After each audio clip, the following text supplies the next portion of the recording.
spread across ministries.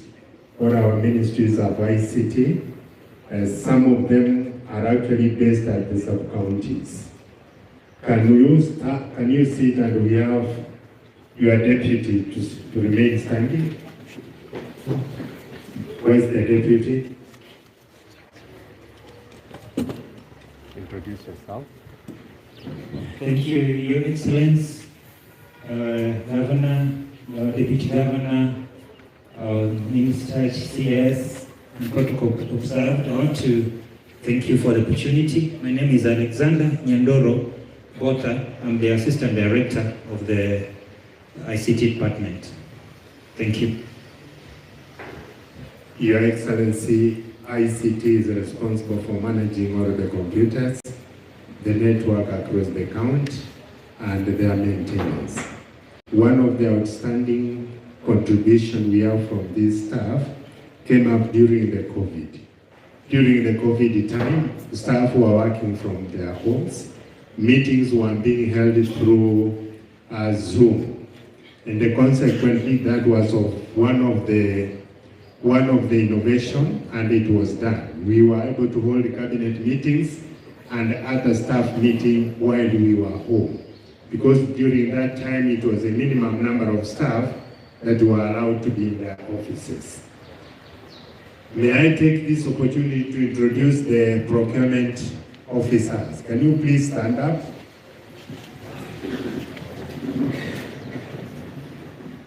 Your Excellency, this is the team of the procurement officers. And once again, they are spread across the ministries. Each ministry has a procurement, one or two depending on the size. And when you go down to the sub-county hospitals, we have also some officers who are based at that level. May I request now the outgoing director, can you please sit? Your Excellency, Nelson Mageto has been the Director of Procurement, but he was recently transferred. Can you sit? In his place, Janet Nyagena has been appointed to be the Acting Director. Could you please introduce yourself? Thank you, Your Excellency, the Governor and the Deputy Governor, MCAs and the Senator, all protocols observed, my colleagues, I'm Janet Nyandoro. It's a pleasure to meet you today, and we are ready for it. Thank you. Thank you very much. Your Excellency, the role of procurement comes in when the chief officers approve the requisition. It has come and it is delivered to the Department of Procurement. Then they will prepare the tender. If, depending on the amount, they would also prepare a quotation. And that is computerized. It is done in the system. And once they have done that, they get responses, and then an ad hoc committee is appointed. The role of the ad hoc committee is to do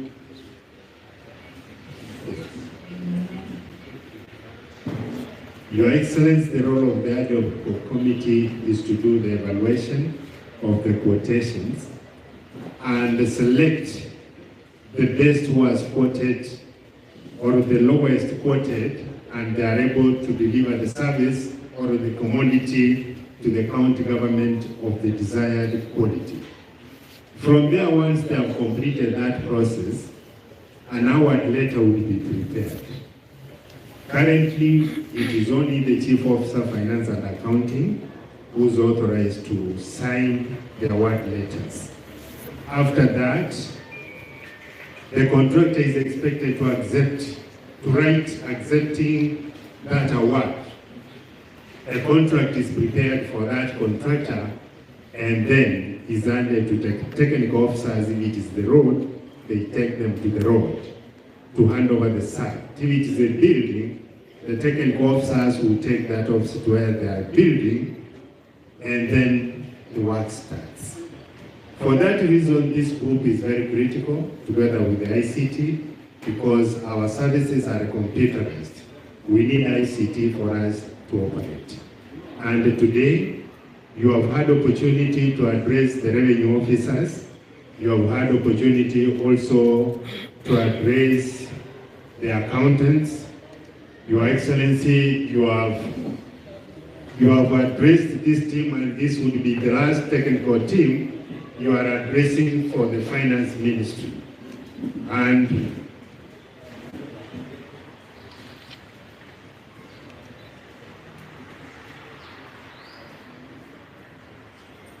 for that, may I take this opportunity, Your Excellency, to invite the Deputy Governor to take over the program from here and guide us on the way forward.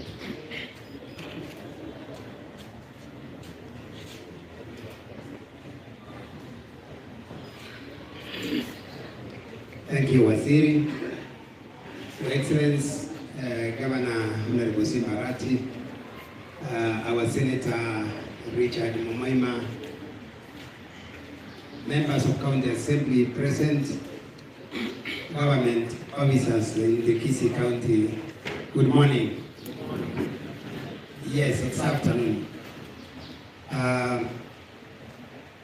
Governor invited us here as procurement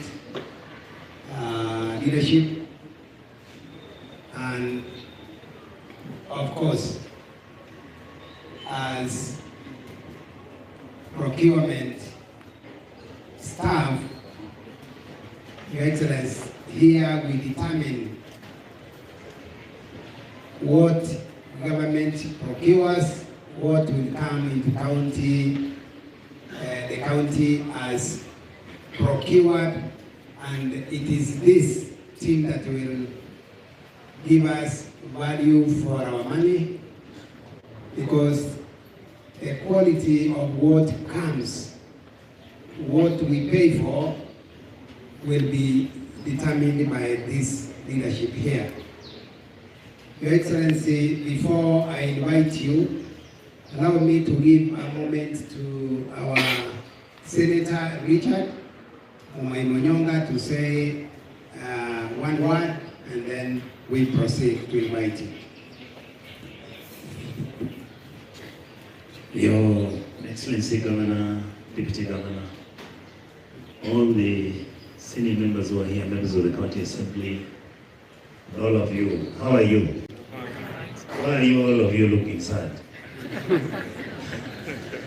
I am happy to be here because unfortunately I'm dressed like this because I'm running to Nairobi again. I wanted to say that I'm happy to see all of you. What I would want to plead with you to do is that you notice that you have to change the way you've been doing business in this county. I am hoping that His Excellency Governor Simba will work with you. I've been hearing and seeing a lot of things. There is no victimization. You're qualified and you've been here and you've been doing your job. You should not worry. If there is anything wrong, I believe that he should give you an opportunity to correct whatever that is wrong and come in with new ideas on how you're going to change this county. The truth is, you were there when we were campaigning. You used to hear what we used to say, and we are serious about it. I've been an MP now, he has been an MP also. We know what happens in procurement. We know what happens with the IFME system. We know all those things. What we are asking you, please stop. If there's anything wrong you are doing, please stop it. Let us run a county that is straightforward, where people work, they get paid on time, they do the work which can be seen. There's nobody who's going to come, even me, until you give my cousin work if he doesn't qualify, doesn't have the capacity. And if such things come up, Governor is open and he will listen to what you're going to say. I wish you well. You know what my job is. I should actually not even be here. But because you are in procurement, ICT and all those things, my job is to oversight you. You know, I'll be having an office in the county. So when I'll be telling the governor and sending him a memo, asking him for documents to be brought to my office, that means I will know what you have done. But I will not accuse you. He's not accusing anybody. Governor is actually shocked because some of the stuff that has been done is mind-boggling. Completely mind-boggling. And you see, this money is not Simba's money, it's not my money, it's not your money. We have got people out here who are waiting for that money. So that you give them medicines, so that you give them water, so that you do their roads, so that people can say the government we elected is working for us. Otherwise, thank you so much. I wish you well, and I wish you luck. And finally, Governor, I want to say, I've been getting all these, let me call it political noise. That Governor is victimizing Abagetutu. If Governor finds you stolen and he fires you, he'll bring Abagetutu will take over your job. So, cut that stuff. Let us try and clean up the system. You keep your good names. After he has set up the structure and the systems, please serve our poor people. That is all we're asking for. And what we were talking about during the campaign, we meant each and every single word. Thank you so much.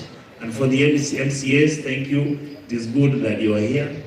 And it's good for you because me and you will be engaging over the same issues that they are discussing here. Thank you so much, Your Excellency. Thank you.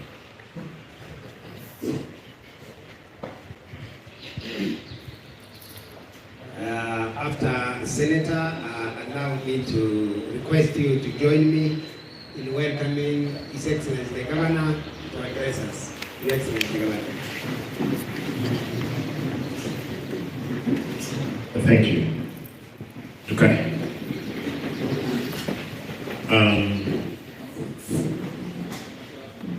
Before I do anything, I wanted to recognize my strong team who were elected alongside with ourselves, the MCs.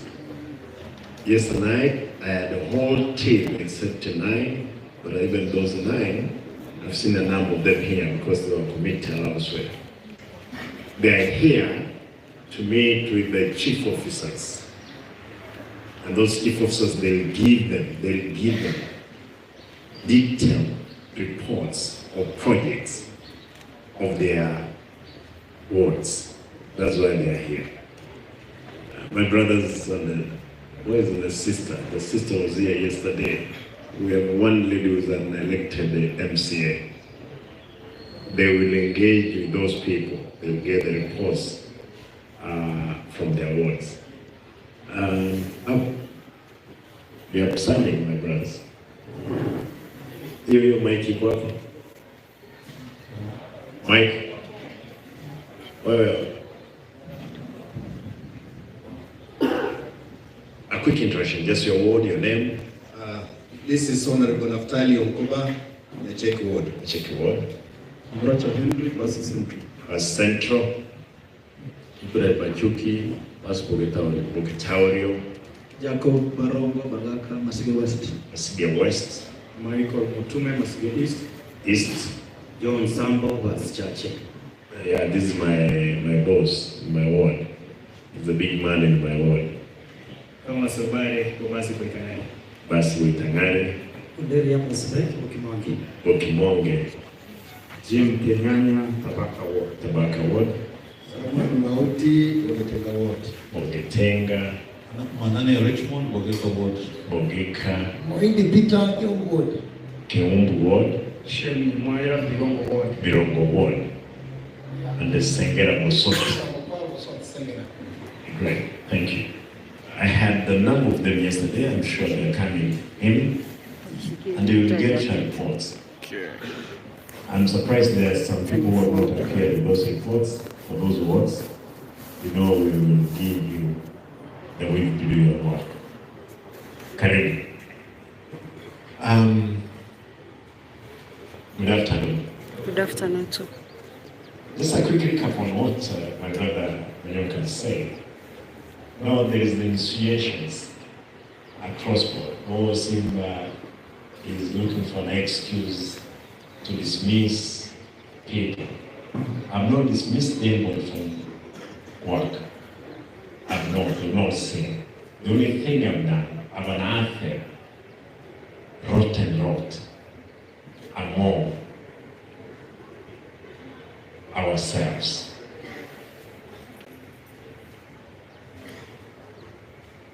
Therefore, what I'm going to do is few of the facts finding.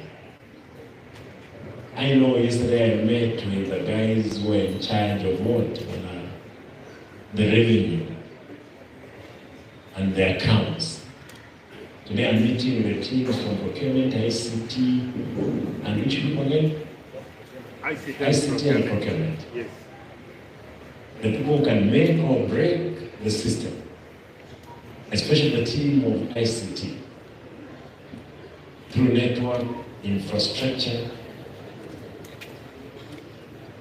There's a big load that we need to go around and fix. But for today, I didn't have any information until when I appeared here. What is the time? I'm told is the TV which wants me to go live at 1.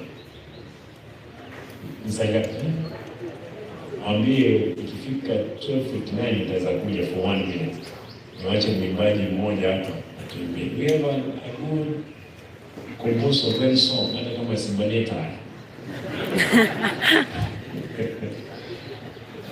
atuimbie, ukiimba tutalipa kwa uimbaji wako. Allow me to stay focused today. I will be very brief because I have a whole staff of things that I must run through. But basically what I wanted to say is I want to congratulate those officers who are doing their job as per the prescriptions. Secondly, there is a lot of disorganization among yourselves. Director, procurement, you are a good man. This gentleman, I walked to his office. When I walked to his office, he explained to me, but then I found this lady, who is the deputy, who also was sitting to the next of some window where there is mold. I was just questioning her, Madam, do you think tomorrow you'll be sick? Even the money you are making, it can't help you. If you just peek out of his window, you will see what is outside. And I was concerned. But then this gentleman didn't take offense. When I told him you're no longer going to be a procurement officer. Because we want it. Yeah? Director. Is the director. I told him you're not longer going to be a director of procurement because of simple reasons. Moral motivation. It has to be. This lady is senior than him. But for one reason or the other, he has held that position for some time. That rearrangement is only what we want. And he didn't take offense. And among you, other people that are now sick, I'm told some of them, the ones they are sick. And nataka niwaambie wasigonjeke sana tuketi. But notwithstanding that, I'm realizing there are people, you are in job group, Q. Who else in job group Q?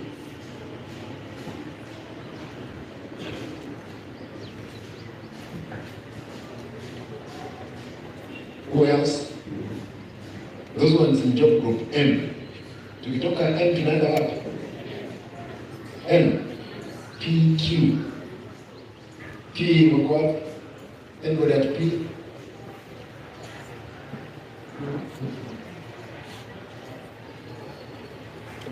No. I'm saying job group. P. You're acting. You act even in the job groups. I thought we just moved from one director. So you're moving one person from one job group to another. Do you need some acting? How do you act in a job group?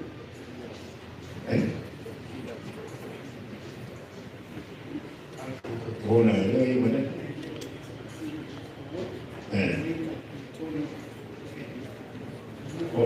He was?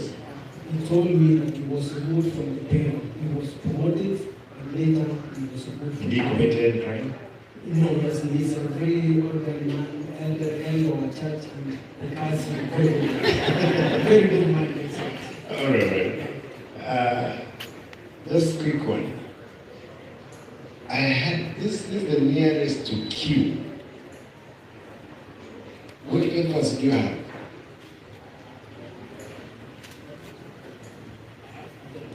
Whatever, us. EPSN. Working with friends for how many years? 15 years. Why have you not been taken to Q if you have all that experience?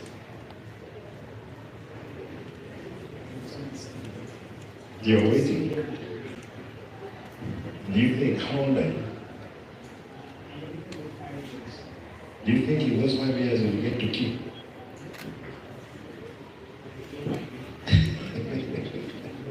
That's good. After Q is what? R. Do we have anybody for R here? Okay, Kate. Let's go. Let's go and boy. Your name is? Remember, you know you look like the other gentleman. Sasan. There is a reason why I was looking for that. Madam, what's her name? Janet. Madam Janet happens to be the senior most among yourselves. But I'm told there are those ones who have the same papers.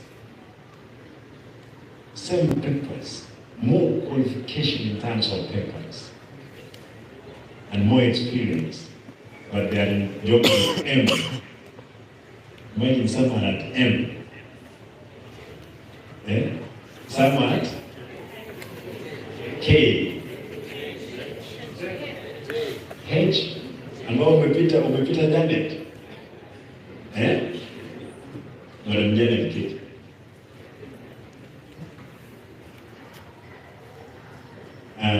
Waziri, when I walked in, you know, they had not opened my door. What I did is that I went around, picked randomly, like what I did the other day. Then all of a sudden, I stumbled on a gentleman. Actually, that day I came and I stopped my driver to drop me at the gate. Then go around the queue. Randomly picking documents. Checking on documents. I stumbled on one man. Found the documentation and what he was telling me. I asked one of the officers, take this guy up there, let him wait for me. Alipofika hapo, nikamuuliza maswali. I didn't know that this is a man who had a godfather. This godfather, I'm told, they have arranged protests in their family to protest that I embarrassed the young man. But the man didn't have any paper. The man did not meet the qualifications. Mimi mngenyamaza hivi tuendelee kupiga makofi, si ndio? Am I doing the wrong thing? Hapana.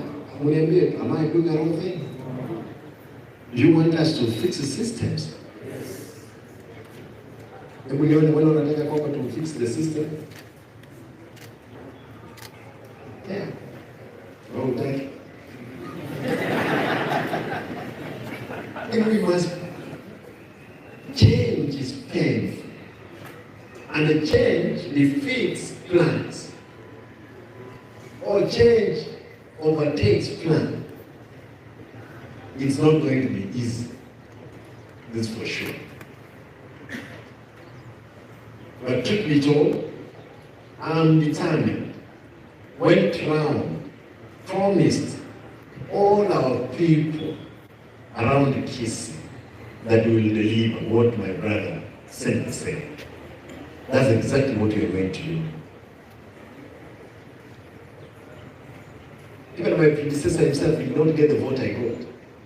It's because people believe strongly in the words we gave out in all our rallies. And we have no deliver. You guys will help us in delivering. in procurement, there is only one officer who has come before me. When he realized that I was going down, he told me, Mheshimiwa Governor, tafadhali nisamehe. One, nikamuuliza why? We have been skewing tenders to the people that we believe who can talk to us properly. Even the small money I've made from them. This morning, the officer confessed in the boardroom. That day I was alone. Today he confessed. Wengine hapo mko na roho ngumu, hata kama tupige wewe yundo kivipi. Nasema afadhali nife lakini sipeana habari yote. Nataka niwashukishe kwamba niko na habari ya kila mtu. You know, I used to think Senator, he was just fixing for purpose of the elections or campaigns. Kumbe the information he had, it's factual. My brother, that information is true. You need to pay me. I will. Thank you, because I've come to confirm.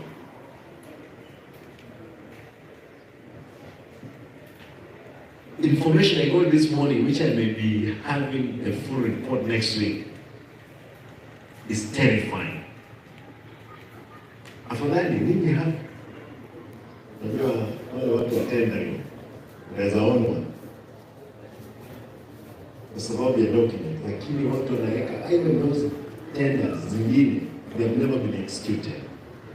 Mmepeana tender, you have procured the tender, imepeanwa, it has never been executed on the ground. Yesterday, Mheshimiwa wa Basi Boketao in Nyangusu, a lady confirmed here that market imelipwa hadi imeanguka. The lady told us here, so much has been paid that even that contractor could walk na kisu kwa ofisi, anatisha huyo mama, lazima usaini kitu, kama sivyo utaondoka hapa. The lady confirmed yesterday, an accountant, lakini ndio alitengeneza tena ni nani? Si ni nyinyi? Yes. Let me do this quick check, very quick. Edgar Wanja, well, I believe that you're going. I'm informed 13 people were employed recently. 3-4 months down the line, they have never appeared. They have never gone to an office. If you ask the director, doesn't know them. Do you know those 13 people? Yeah. And there were 13 for 4 months. Now they are waiting to be paid.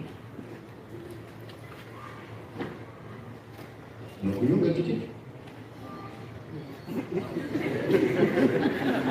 Naona wewe mbona? When were you employed? 2014. Have you been promoted to job group? From? Which school did you go to? You know they have been saying I didn't go to school. Then? Bwana lazima tusaidie. Bwana uoga gani ndugu? Makosa gani umefanya? Bwana mmoja tawala. Inge ndani ya ndege moja.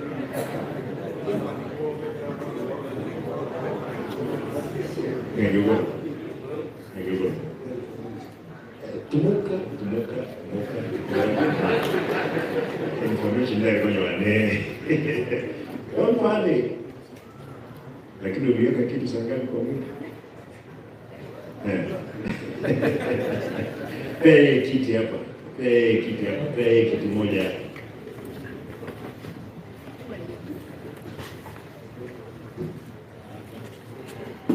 Kiti moja kai. Ungeteja ni mwili.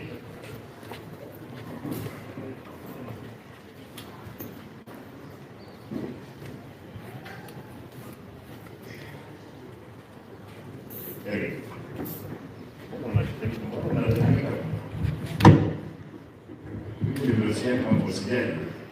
Relax.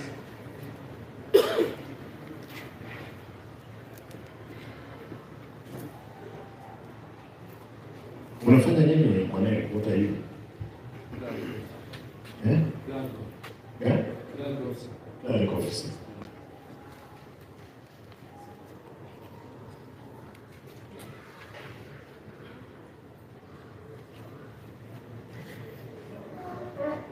At procurement. I'm told you're Mr. Fixer there. What exactly do you do there?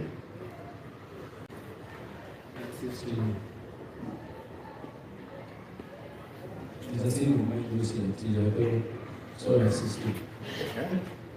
I work at the Empire, there's a senior of procurement there, so I assist you with that.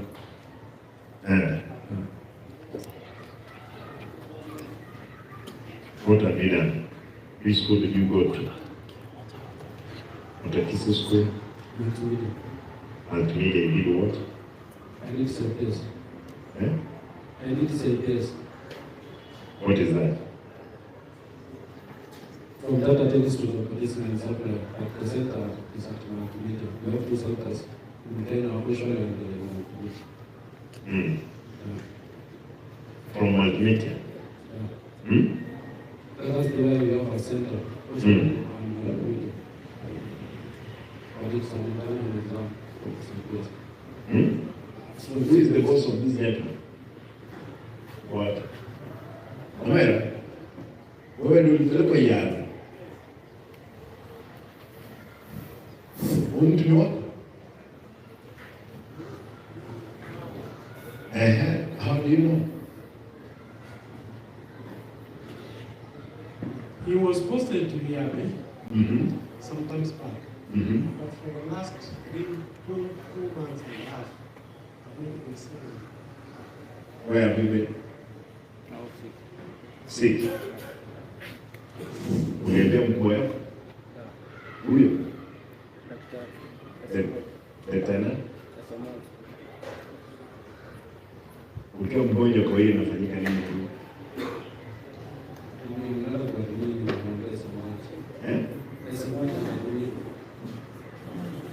Ugonjwa gani hiyo ulikuwa?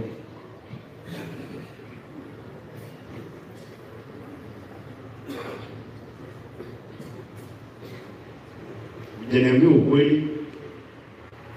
Where have you been working before? Ibeno. Who was his boss there? Who was his boss at Ibeno?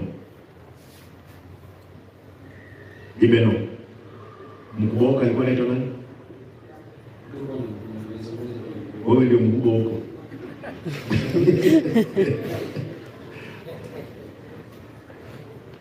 Unasikia? Huyu ndio mkubwa Ibeno. Hakuna, what were you doing there? It's the boss. So much. Ulikuwa unafanya nini huko because your work is different. Barua ya kupeleka wewe imekuwa hapo. Kama ya kupeleka wewe how are you moving from one department to another? No, see, originals. Originals. Yeah, these are the originals. You moving.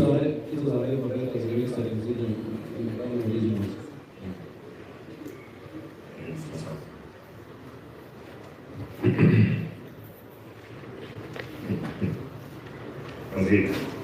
How do you work? We move from one department to another without being transferred. He has moved to Ibeno. Now he's in Bonchari. 2 months down the line, he has never appeared before the in charge. And these guys are in procurement. Eric. Tunataka tukimaliza wewe tuonane moja kwa moja. Na usiwe na uoga. Sawa? Ni ndugu yako. Usiwe na uoga. Uliandikwa lini kazi? 2014. You have even been promoted. Recently. When was that recently? 20? No, sinakumbuka. Wacha kuangalia. No. When? Promotion unaikumbuka? But it doesn't really affect it. It doesn't really affect it.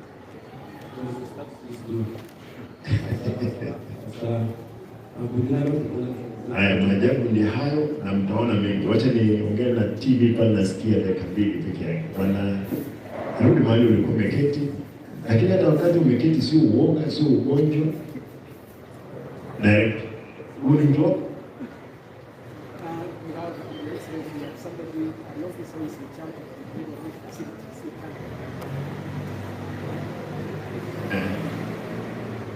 atawezaje kuwa kwamba yuko procurement na yuko katika department ya health tena?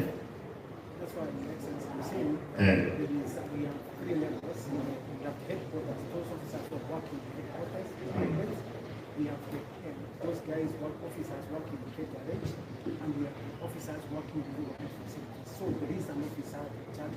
Utakubali tupime your alcohol content kwa damu?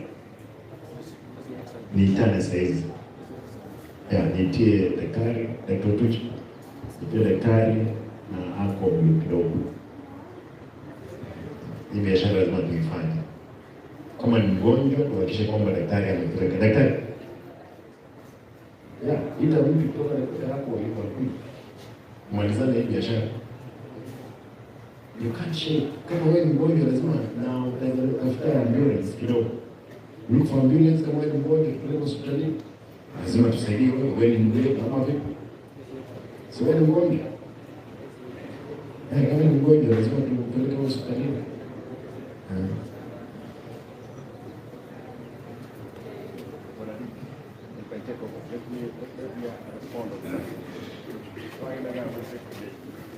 I'm coming, sure.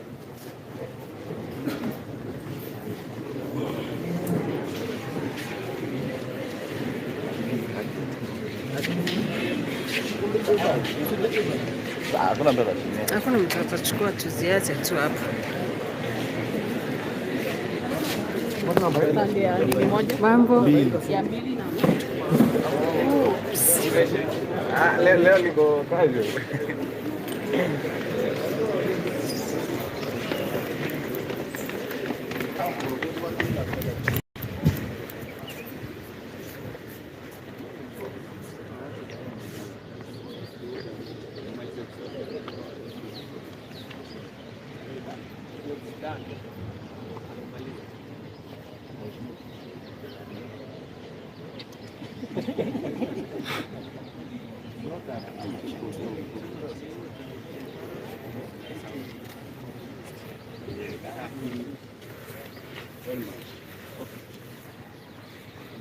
Hapo iko sawa.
Naam, asante sana na kupata vyema kabisa kutoka gatuzi hili la Kisii, ambapo hivi sasa nimepata fursa ya kuzungumza na gavana wa gatuzi hili la Kisii ambaye ni Simba Arati, na kutoka alivyoweza kuapishwa ameweza kuanza utendakazi wake katika gatuzi hili na kupitia idara mbalimbali ili kuweza kuweza kujua ni yapi ambayo yanafanyika katika idara ile. Na hivi sasa wiki iliyopita aliweza kupitia katika idara ya kukusanya ushuru na akaweza kupata kwamba kumekuwa na ubadhirifu katika idara ile, na kulikuwa na wafanyikazi hewa kama 861 na vile siku ya leo ako na watu kutoka idara ile ya ICT na vile procurement. Pengine tuweze kuzungumza naye tueleze hali iko vipi katika gatuzi hili la ICT. Nashukuru ndugu yangu. Masuala muhimu ambayo tumeamua kuangazia, masuala ambayo kazi nzuri tupate kusaidia jimbo letu la Kisii. Pamoja na mimi, hawa ni waheshimiwa MCAs ambao tumeamua kwamba lazima waone ile kazi tunayofanya, kosa wako na mimi. Lakini cha muhimu ni kwamba tumegundua kwamba jimbo letu lilikuwa karibu kuzama katika dimbwi na ufisadi katika kuajiri watu, ufisadi katika wizi wa fedha za umma, na hili ndio tutajaribu. Ni dimbwi kubwa la shida ambao tu, na tunaendelea kuogelea pale, ndiposa tuone kama tutaweza vuka ile ng'ambo nyingine, na kio kwamba ni wasafi. Lakini shida iliyo hapo ni shida kibao ambayo lazima tushughulikie. Nimesikia vitisho imetolewa, Simba anachofanya sio kitu kizuri, tutaua yeye. Mimi niko tayari katika kifo chochote. Kifo kibaya ni hiki kifo wetu wote wamewekwa katika ufisadi, na mimi nimesema kwamba niko tayari kupambana na ufisadi kwa hali yoyote. Hatusemi kila mtu ni malaika, hata mimi si malaika, lakini kuna kiwango ambacho tunaweza kukubalia kwamba tusamehe watu. Kuna kile kingine tutapeleka watu mbele ya Mungu, Mungu awasamehe peke yake, kwa sababu sisi sio kazi yetu sio kusamehe, ni kuwakamata ama kuwavua na kuwaweke mbele ya Mungu, waombe msamaha mbele ya Mungu na Mungu awasamehe. Kwa hivyo hilo ndio swala tuko nalo pia. Pengine siku ya jana ama kutoka siku ya Jumamosi tumeona kuwa na wafanyakazi upande wa kukusanya ushuru. Yapi yale ambao waliweza kupata yapo na kustaajabu? Nasema kustaajabu ya msu utaona ya Brown. Jana ndio niliona ya Brown, kwa sababu niligundua kwamba wale ambao wanakusanya ushuru ni wafanya kazi ambao hawajaajiliwa kama employment, ni kwamba ni wale cash na wao hawajailipo, wao ndio wanakwenda wanakusanya. Utawezaje peleka mtu mwenye njaa kupika chakula akuletee, utuambie kwamba chakula yote imefika katika meza? Ni kitu na wewe. Kwa hivyo shida iliyopo ni kubwa ndugu yangu katika ukusanyaji wa ushuru. Mji wetu ukiingia hapa, nimeona watu wakipiga kelele, Simba anatupea aibu gani? Tuko katika aibu. Masuala ya hospitali hakuna. Nimekutana na watu madaktari hapa, wale wa jana na juzi na leo, ni maajabu makubwa. Nimepata wengine wamekuja kwa ofisi wananiambia, mheshimiwa, tusamehe, tulikuwa kwa sababu tukifanya tenders tulikuwa tunaegemea pande moja. Watu kama hao wakija wanaomba msamaha, hatuna budi ila kuambia kwamba ndugu zangu, mfanya ya kutosha, wachia hapo, wacha tuanze safari mpya ambayo tunaanza. Lakini nataka nihakikishie wakaaji wa jimbo hili pia katika nchi nzima, tutapambana, tuko tayari, tunapeana uhai. Kama ni kifo, tutakufa siku moja. Nitaweza kufa sasa, nitaweza kufa miaka 100 ijayo, kifo ni kifo. Lakini kwa wakati tumepewa, niko tayari kufanya kazi. Naam, asante sana. Kama ulivyoweza kusikia kutoka kwa ambaye ni gavana wa jimbo au kaunti hii ya Kisii, kwamba yeye yuko tayari kufanya kazi ili aweze kufanya maendeleo katika gatuzi hili la Kisii ili liweze kusonga mbele, kwa sababu atakuwa anafanya biashara hii ama hulka hii katika gatuzi hili mpaka wakati atamaliza idara zote. Na ni hayo tu kwa sasa, pengine ni kurejeshee kwako studioni. Asante.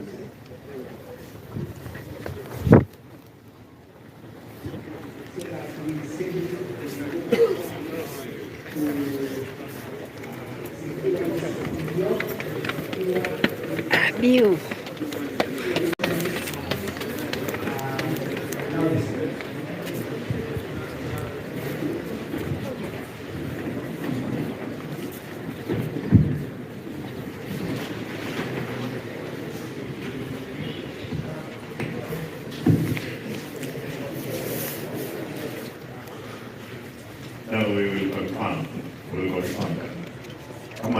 tutasaidia wewe, kama hujakunywa tutatibu wewe. Allow me to go through these individuals I've said.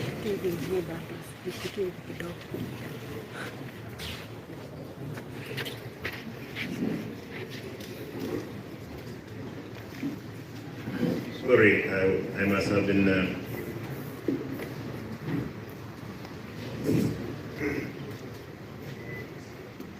Sarah Omwani. Uko job gani ndugu? Na umekaa hapo mwaka ngapi? When were you employed? 20? 14. Which papers do you have? A degree. A degree in what? Since 2014? Yes. Umeona wengine wakipanda ngazi? Yes. Ni kwa nini wewe hujaipandishwa? Siko na connection. There's no connection. Which connection is that? Just a quick one. Wewe uliingia ukiwa na job nyingine? The county, yes. KLM. Uliandikwa lini? I was employed in Excellency in 1986. 86 nilikuwa na miaka karibu 6 hapa. Nilikuwa karibu miaka 6, wewe ni kitambo, lakini uliingia hapa county ukiwa na J hapa county 2014. J. Kwa hivyo umetoka J, K, L, M. Uko M. N. N. 6 steps. Haraka sana. Hiyo tu nilikuwa nataka. Wewe umekaa kutoka 2014 wapi? M. Ulikuwa 2014 M. Na hujaisoma. Madam Director. Uliingia hapo ukiwa which group? P. Kutoka national. Yes, I was transitioning to the county and government. P. Yes. Q. R. I'm at Q. You are at Q. Yes. Which year did you come in? 2014. 2014. Kwa hivyo umepanda moja. Moja pekee yake. Wewe. Huyu mwanadada amepanda moja pekee yake.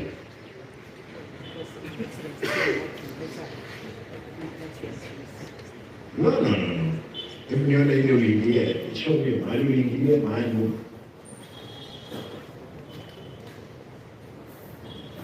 Hapa lazima tuambie ukweli atoko pale.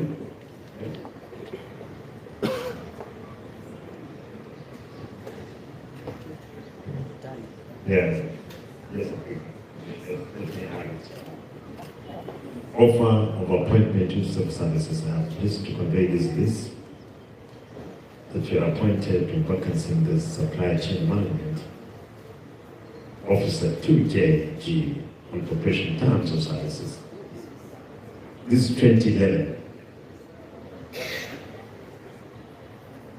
Group J group, job group J. 2011.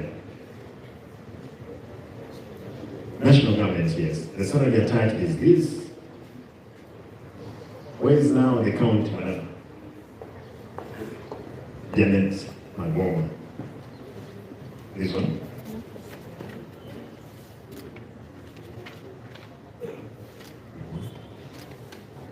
Look at hizi zote. Macho ninayo hata kama sikwenda shule.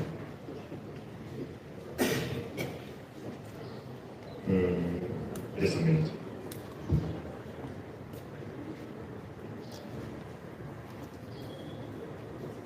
For 2018. She right. Director procurement. This is 2014. The time you came in, isn't it? Appointment of a senior procurement officer, job group P. Kwa hivyo ile ingine yote ilikuwa katika national government 2011. 2011 ilikuwa job group J. 12, 13. Kwa hivyo J, K, L, M, P, M, N, O, P, T. O is not there. No, let us start now. J, 2011. K, L. How, when, I don't know how they, can you get all these ones in 1 year? These job groups. Yeah. Yes. It's possible for you to move from one or two, depending on your papers. Yeah. Your Excellency, when we were employed under the national government in 2011, and I was posted in Kisi as the head of procurement for the county commission in charge then. And when the county started, the procurement who had been sent by the transition authority, Mr. Salamba, was sick for some time. So Salamba? Mr. Salamba. You what? You what? Retired. Oh, retired. The one who was sent by the transition authority. Then when the governor then requested the county commissioner to second an officer for her office. That is how I came from the authority of the transition authority. That is how I was under transition. Is it a common practice? That's what I learned. You know me, I've never been a civil servant, other than being a member of parliament, a councillor, a vegetable vendor. I've never been a civil servant. Is that a common practice? You see, we're talking of J, K, L, M, N, P, 6. Is it possible that you can jam all those ones and be at P? No, common practice. Just let me there. As senior civil servant, you then pay your niambie. Muungwana amekuwa kwa civil servant mara nyingi sana. Is it possible? I don't know, Your Excellency. Let me give my example. I joined the civil service in 1987. I got to Edge. 87? 87. Yes. You couldn't make a sound. Yes. That's when I joined the civil service. Okay. I moved to J as a graduate. Yes. And I stayed there for 7 years. And every 3 years or 4 years, we go to the National Public Service Commission for employment. It's very rare for this to happen, unless I was, maybe I can imagine that the transition authority was trying to substitute officers to senior positions. But the trend in civil service is that after every 3 years, minimum 3 years, you move to the next job with our promotion. That's the one in the civil service. But maybe this one, the transition authority didn't understand. Right. Says it's here. We can't kill you because so ulijipia, lakini hata wewe mwenyewe madam Janet, hata wewe mwenyewe unaona hii leo uzae mtoto leo atambaye kesho asimame akimbie azeeke kitu kama elimu by the way. It's only that I'm just asking Kaangalia. This is very good. And you're the kwa hivyo ordinary mtu kama huyu mtu anaitwa nani? Kwa nimeuliza kwa sababu alikuwa huyo M. Afadhali chukua kitu chako. No, that was M of M. M at procurement. Unaitwa nani? Oh? Victor Mugara. You are at M. For how long? For 1.5 years.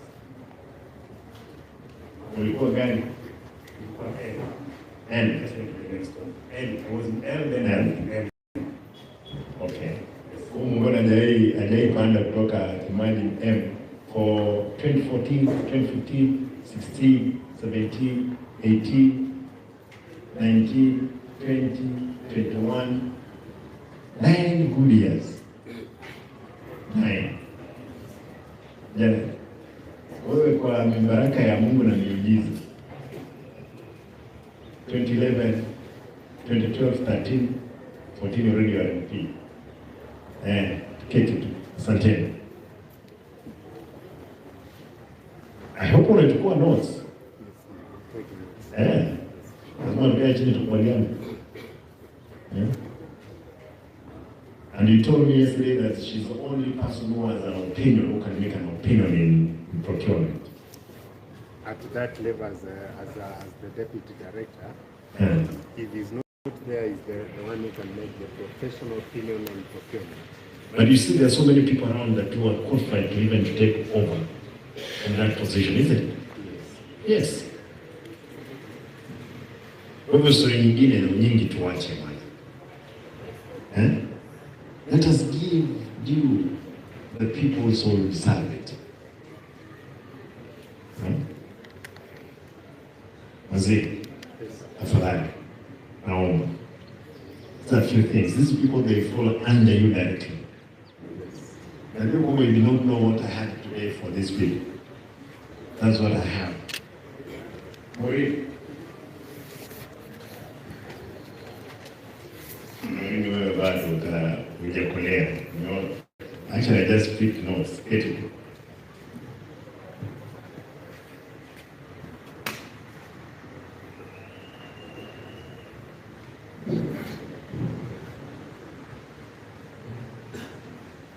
Where's Kiran?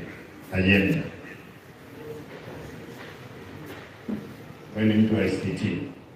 Who is in charge of ICT? Well, do even just infrastructure for ICT before you lay network.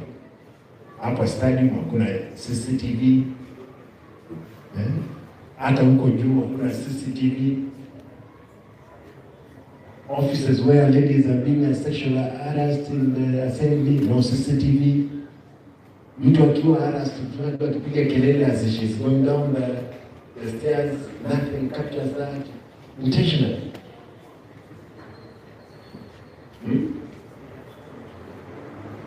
No, even in those corridors, hakuna. I had a terrifying story yesterday. One engineer. You remember the other day I told you when I came up there? We need to sit down as a SCT. All these loopholes we have is because ICT is not working. Not necessarily on the CCTV, in other main field of ICC. We will avail funds, make sure everything is working. Yeah. Mwisho. Where is Victor? Salman. Metal. Where were you employed? 2014. Job group? Job group, K. K. Yes. Sasa uko gani? I've never been promoted. Since 2014? Yes, for 8 years. For 8 years, an ICT. Kutoka siku hiyo umeenda shule? Nimeenda pia hadi nje nikafanya specialist certificate. Nikarudi and was started the JS department but no promotion. Huyu mkuu wako, you are in job group? You are at P? Yes, sir. Uliingia lini county? 2014, sir. Uliingia na which group? Hebu nipe mfano yako. P. Tuliingia na P. Uliingia na P? Yes. Na hujawahi kuwa promoted? Bado. Yes. Anaonekana ICT amfanye kazi nzuri, that's why not being promoted. Inaonekana ICT, kuweka mkono juu, ICT. Nyinyi hakuna kazi mnafanya, hawa watu hawasomi. What happened? Wana CS. nini imefanyika kwa hao wangwana? Unajua you have an institutional memory. The procedure, Your Excellency, in government is that the head of department, who is the chief officer, sits under the Department of Human Resource Committee, recommends promotions to the county. That's the procedure. Therefore, it depends on the department. You hear that? Excellence, I'm aware. It was discussed. We even have an HR officer in charge of ICT and finance, and she can confirm that. Who is the HR? This is Ruth. Ruth. The put on mask, Ruth. I was confusing you with another lady. Ruth, what happened? You are the HR representative in ICT. What happened? We discussed the promotion, the minutes, were forwarded to the board, to the office of the economics. Yes. A few of them were promoted, but recently the promotion was stopped. No, the recent one I stopped it because you can't promote people without factoring it in the budget. There must be a provision, isn't it? Yes. Yeah. Now you as an HR expert, how do you promote people when you know there's no fund? The CEO had confirmed his budget for the promotion. Who is the CEO? Officer Board. Okay. Is it? Where is it? The chief officers are seated in the boardroom. Every letter, anaitwa Mbui. Letea mimi yeye. Dakika moja ninyi kama wacha akuje tu aji apate mshtuko wake.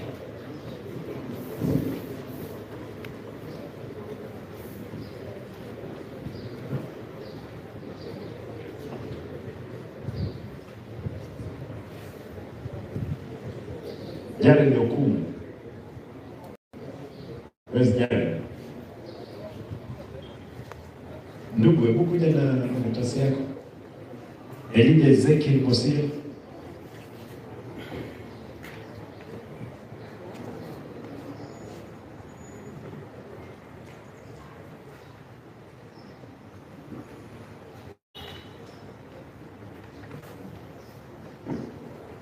Ezekiel, what do you have? Karinjoku? Excellency, currently I'm acting on job group B. Job group B, assistant director, but which is not existing, Your Excellency. I joined this county. Come up again. Excellency, I'm saying, my name is Elisha Bosquet. I'm acting on assistant director, job group B, which is not existing. I was given a letter. How do you work in an existing position? It's there, Your Excellency. It has not been revoked. I even gave out my documents to the officers who were there, Your Excellency. I joined here 2014, job will be checked with these officers. They have gone where they have gone. I was given job with K, Your Excellency. Reason, it's all to balance. Who gave me that position.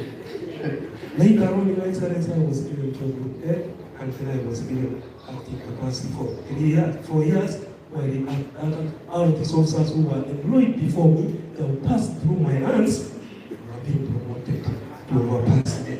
So some of them are my process, and these are the guys who went through my hands. When you're way too fast. Yes, Your I Excellency. know you have an excitement. Yes, Your Excellency. I'll solve that problem, don't worry. You'll get to your desired job group. Pole pole. Madam, you're the HR. You know his case? Yes, sir. For... Yes, sir. If you let me have the train. Usiogope, hakuna mtu anaogopa hapa. If you are free. Sasa, come on, tell me the truth, please. The truth is, we are not able to discuss procurement because they don't have the budget for promotions. But for the longest, promotions have been happening, and even the heads are not aware who gets promoted and how. That's the honest. That's why you should have more ladies in this survey, because she's kept it clear that promotions are usually because they're fine, and she's actually part of the system. Sio makosa yako. Just hold on there. Mr. Jared, you are in job group? Job group L. L. Yes. You are in job group?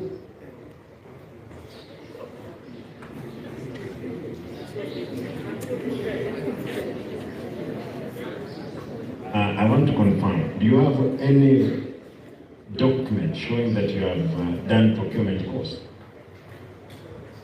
I would say that actually when I went to an interview, that was way back in 2004, because I was engaged as an employee of a local authority, that is the Simba Municipal Council. Then that was, I was a trainee accountant. Then later on I was promoted to accountant 3. Then in 2004, we were called for an interview. There were vacancies that were existing in the establishment around that time. So the Public Service Commission officers came on the ground and we conducted an interview for which I passed. I was given a position of Supply Chain Management Officer 1. That is way back in 2004. So about the question of having that, I would say, and just to be honest, is that I was engaged, I was promoted in that capacity as an economist, because I did Bachelor of Arts, that is economics. That's economics honors. Yes. You have no experience other than those what you've explained in terms of anything to do with procurement course in a school. Because indeed, if you've had it, you have a certificate against it, isn't it? Yes, Your Excellency. Yeah. Now, you know why we are doing what we are doing? I was very good people there. That's why they are going through. Therefore, we'll get this story. This gentleman, now this one, he was employed in 1988. Like you're in Canada. Yes, Your Excellency. Your Masters of Business Administration. Yes, Your Excellency. Bachelor of Supply and Procurement Management. Yes, Your Excellency. You have completed all professional courses. Yes, Your Excellency. You were confirmed as a director of supply chain management and later demoted for lack of a godfather. Currently, you are at J Group, Job Group L. Dr. Okum, my brother Jared Okum, has Bachelor's of Arts, no procurement course, at J Job Group P. You must have had your godfather. No, that's for another day. Of course, you can't say yes or no, don't worry.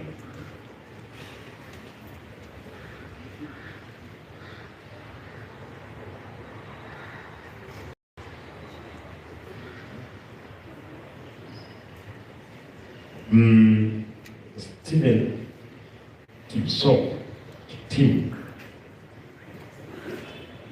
Keti. Kwa hivyo mnaona hayo? Guys, you are seeing what is transpiring around. Okumu, no, it's cut. Okumu, I wanted just to point out that my brother, you are job group P, who dealing with your L, he has all the papers, he has experience. Was it?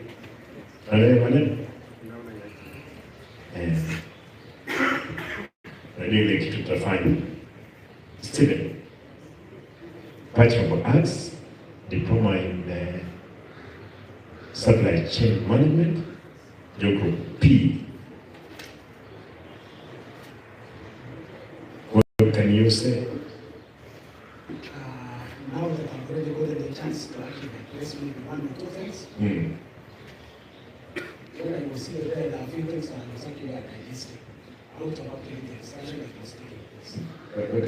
Now the main issue is, somebody like me, I started working with Kenya Power. Yes. That was in the year 1996. I stayed for a period of 8 years. Then after the period of 8 years, I was looking for a position elsewhere to become a CEO. For which I went out, but I did not succeed. I went ahead to work as an administrative assistant. Then thereafter, I got an opportunity with a program under the Ministry of Agriculture that is funded by IFAD, where I worked for 7 years. Now, in the process when I was actually at IFAD, and you see that was the time procurement was actually changing. Because initially, it was not, the diploma was not a requirement for you to become a professional. It was only somebody who has already gotten a degree, right? It's the person who happened to see and become a procurement officer. Then thereafter, now, when the changes were coming, I had to change with the times. That was when now I got my diploma, which enabled me now to be a full member of KISM. Then thereafter now, there was the requirement that came thereafter, which was for you to get a license, you must be a member and you must be a qualified member. That is what the increase, which I know my colleagues are also going, and they are also having the license, the way I also have the license. Then now, it was towards the end of the program. That was the time now I was looking for a job. Right? So, and this program was covering 8 provinces that time in Kenya. That is Meru, Embu, Kinyaka, Kisii, Nandi, and also Simba. So that was when I came to know Kisii. Because we were actually covering. Which year was that? That was between 2008 up to. I worked up to 2014 March. Yes. Then now I was looking for... No, don't go far. You've explained. I'll have a sitting with both of you, but there is this one interesting one. Watch it. Kwanza unielezea mzuri mzee. Umebakisha miaka mingapi umeniambia? 5 years. Lakini I can see you are at L, you are at P. Uko mzuri. When did you come here at P? 2015. 1 year after. Yeah. This gentleman came even earlier than majority of the people. And then this is a discussion that we have with this team. We want to be fair to every Kenyan who is working in the republic of this great country of ours. Kimso comes there. That's the best thing.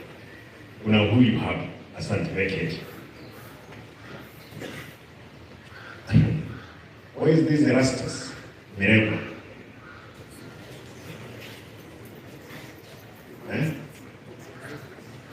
Erastus, yes.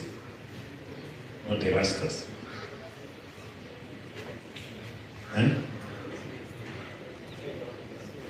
Where is it? You're the one? No, wewe uko na kesi kidogo. Ngojea my brother.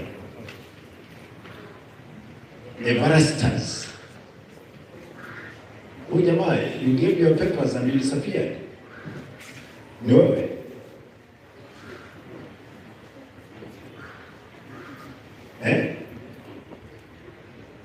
Waziri mtu, we must deal with this promotion.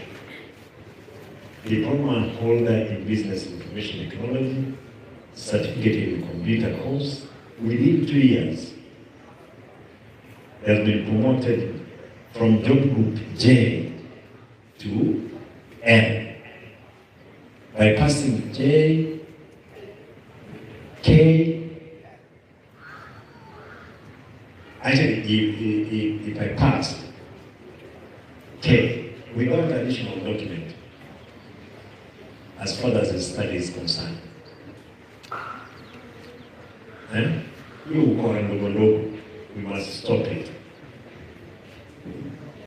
The result you guys are given in your papers, we will analyze, and the reason that we must put you to where you belong is because of your documents. Kuna mtu anaitwa mbele niliita anaitwa nani?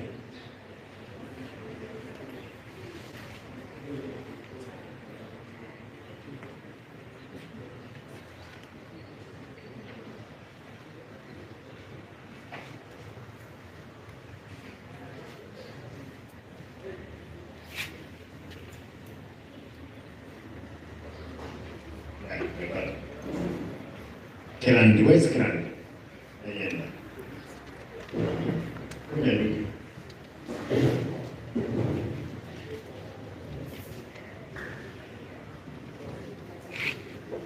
Your documentation. You were good 2015. Yes, I was in 2015 to the county, but I was in 2006. No, to the county. The county is 2014. What are you doing? 2006, since 2006 to... Since 2006, when I was employed, I was employed by a program which was NASCO, MOH agreement, which was in some district. We were 192 people in the country. So, since 2006, I was working in PC district as a in the section of HIV as a national health officer. Then I was transferred to Nairobi, to Kiambu district. I worked in Kiambu district, then I was taken to NASCO headquarters, where I was working in the office of biosafety and biosecurity, still in the side of data. Then from there, I was transferred to the office of transport. Then I worked there until 2013. Right there. I worked there until 2013. You remember very well, choices have consequences by that saying by John Castle. By then, he was saying if you choose so and so, then we were handing our salary from CBC program with MOH. Then we were stopped our salary, our work. That was in Nairobi headquarters. Then that was the promulgation of the county government. Then at the county government, I came there looking for a job. We didn't have a chief officer. We were only having just directors. So many seats were not even filled. But then I got an office with the director of health as an assistant to him.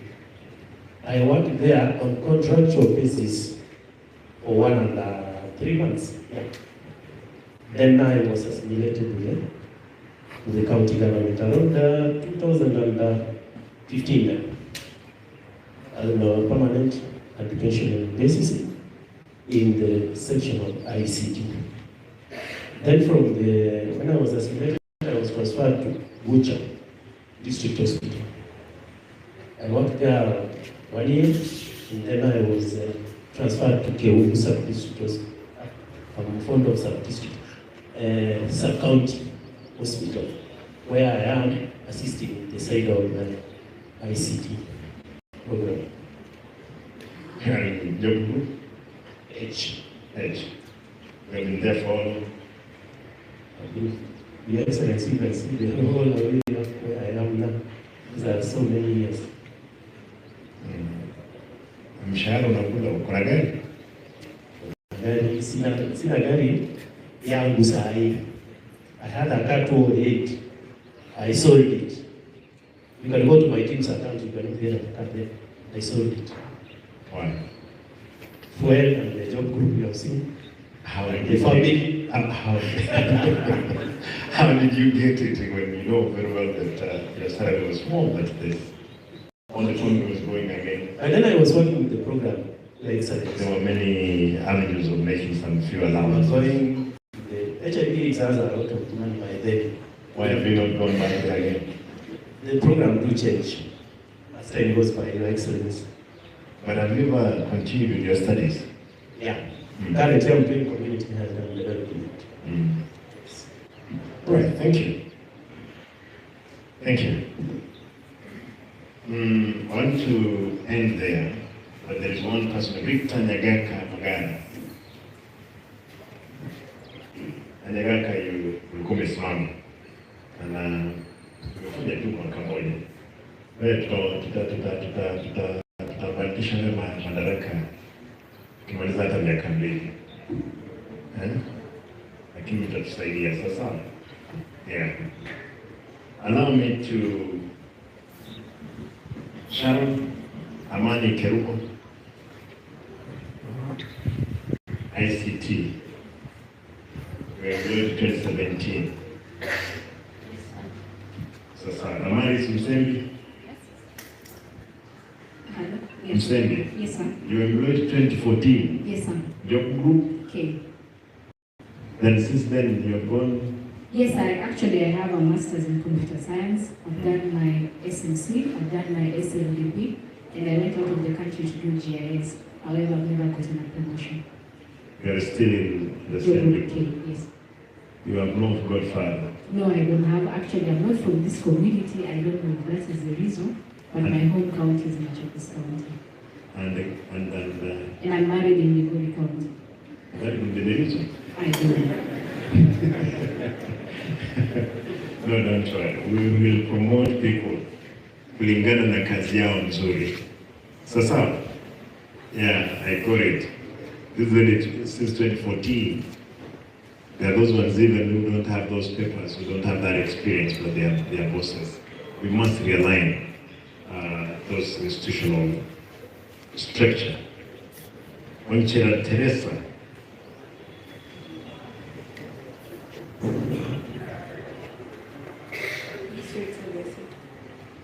Wanchera. You employed 2014. Wewe I see kuna shida hizo ndio yote. Sorry.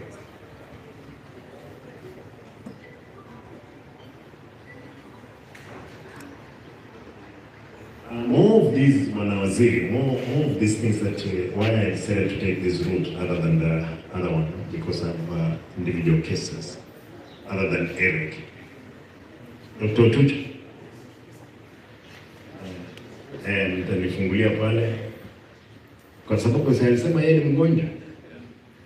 Fungua pale, base commander, mnajua vile vitu tunafanya. Angalia alcohol content, huyo mbona pole, alafu you give me a report. Hiyo ni kazi yako. Wale tunaongea kwa pamoja mkono. Chairman alikuwa hapa jana ameenda. Chairman ameenda. No, chairman unajua mheshimiwa Nyonga anasemanga ndio mwenyekiti.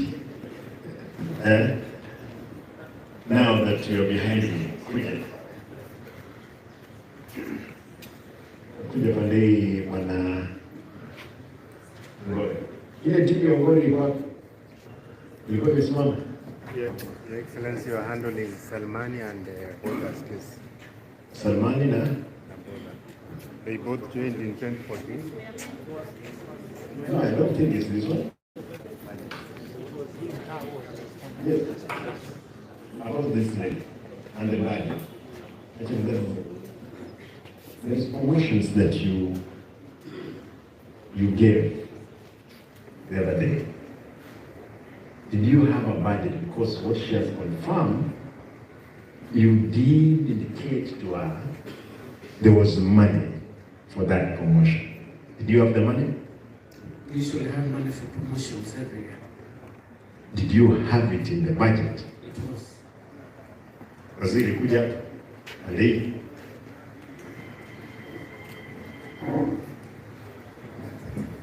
Uko na pesa? Your Excellency, our wage bill is capped at 35% of the total revenue we get. Anything above that, I'm unable to confirm funds. How do you confirm funds? The owner of the fund is this one. How do you know that there is money? I mean, it's just that because you are the big boss in there, you think there is money. Your Excellency, every year, every department has money for promotion. What we may not have is money to employ new officers.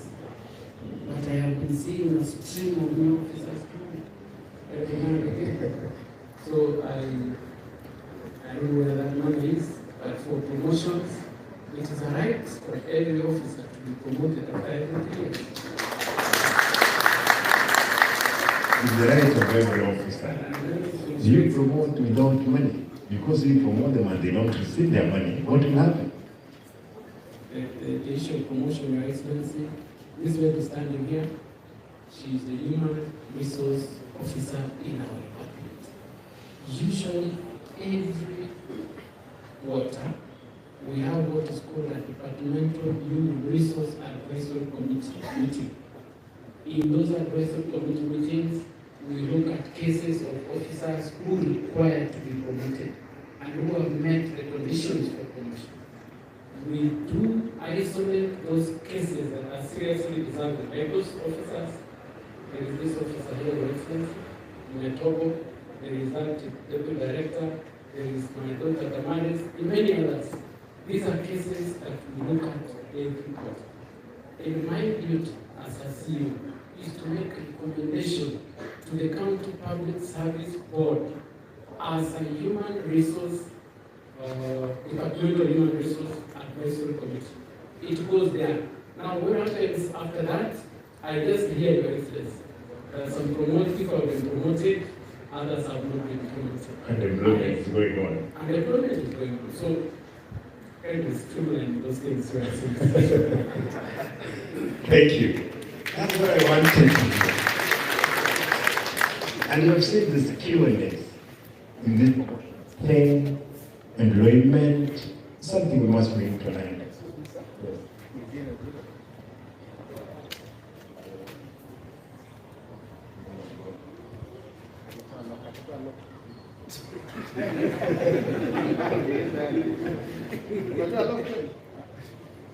Kwa hivyo utatoa lock baadaye, ndio sababu unatetemeka.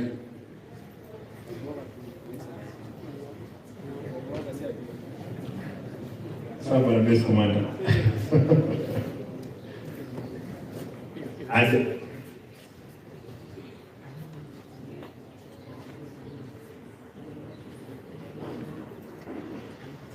Give him this mic. You must be a good officer.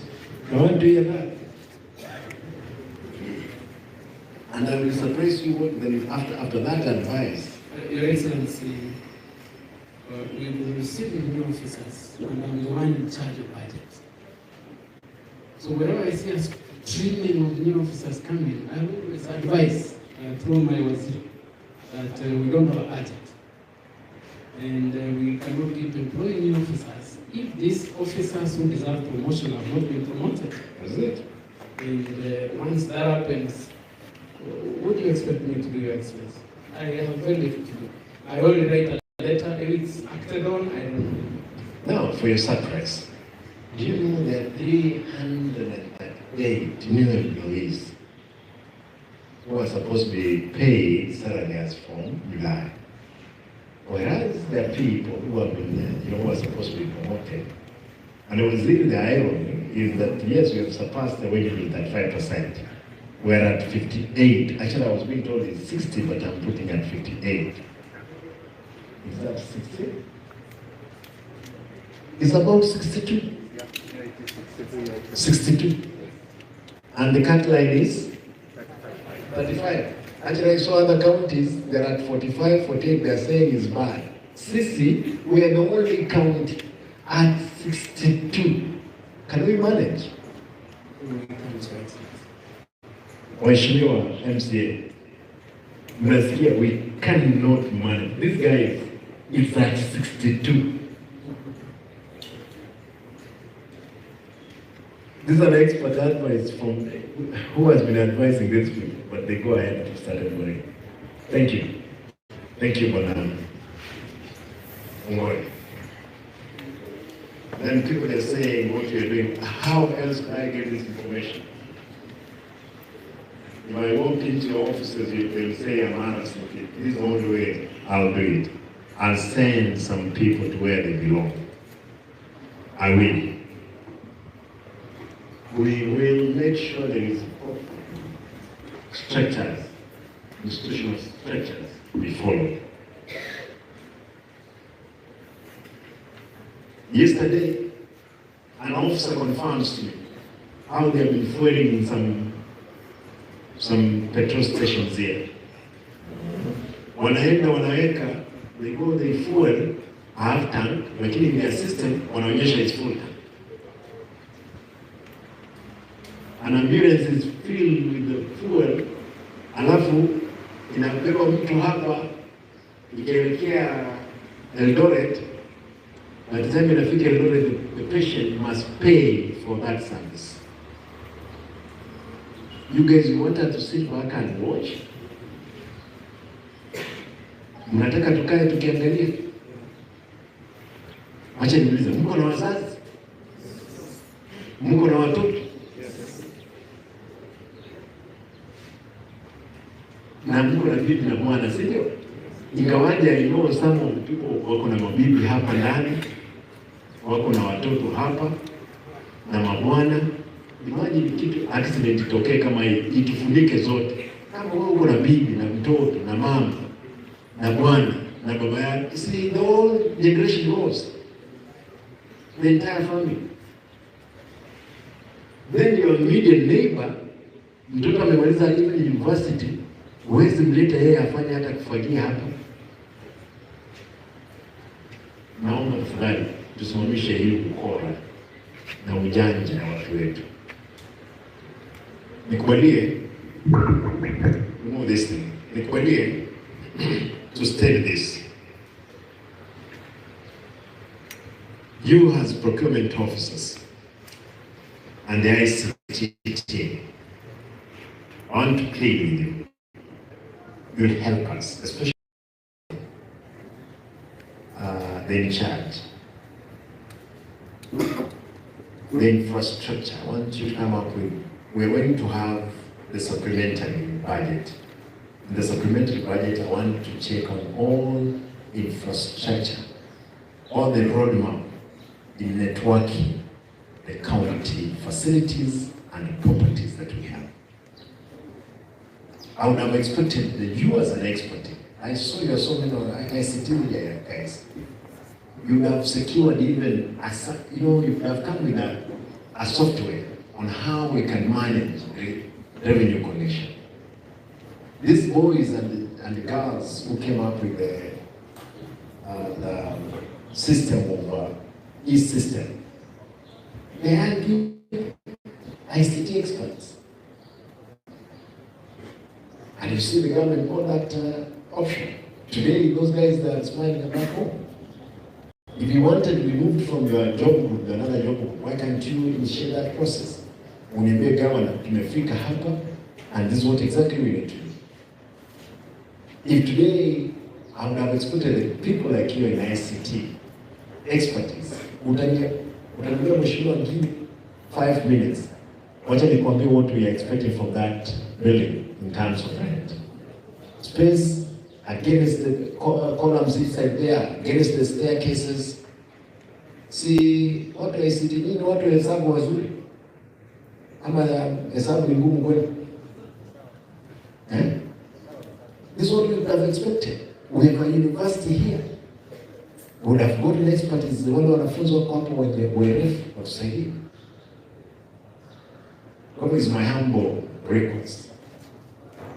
That in another 100 days, there must be a total change in the management of ICT. Wewe mkubwa wako na timu yako. Unless kama hatuwezi, tutafute pia wengine watusaidie kutoka nje. Si ndio? And you know what that one means. My brothers and sisters in procurement, There are so many people who have done courses of supply and management, procurement, mnawajua. Hata wengine inawezekana ni ndugu zenu, dada zenu, marafiki zenu. Mzee Kipsoo, nyumbani ni wapi? Eligwe. Najua nikikutuma kwenu nyumbani Eligwe nitafutia watu 5 ambao ni experts in procurement utaniletea. Jamani. Nyumbani ni wapi? Nyamira. If I send you to Nyamira, I ask for 10 or 20 procurement expertise. They'll be here. If you can't deliver, we must bring people who deliver. Watusaidie kwa sababu watu wengine hawezi jisaidia. Uko ndani ya shamba ya miwa, ujui miwa ni mitamu, umekaa ndani. Kwani wapi? Mnyengo. Kwani mtu atao? Unajua wakati mwingine tukiwa kwa matanga wanaambia watu wa nyumbani simama, wenyeji wakae. Wewe sasa wewe umesimama wenyewe, wenyeji wamekaa. Don't worry. We'll disturb the system. Ambaye hajatoa lock. Nyumbani wapi? All the way from South Africa, would you kufungulia lock hapa tao?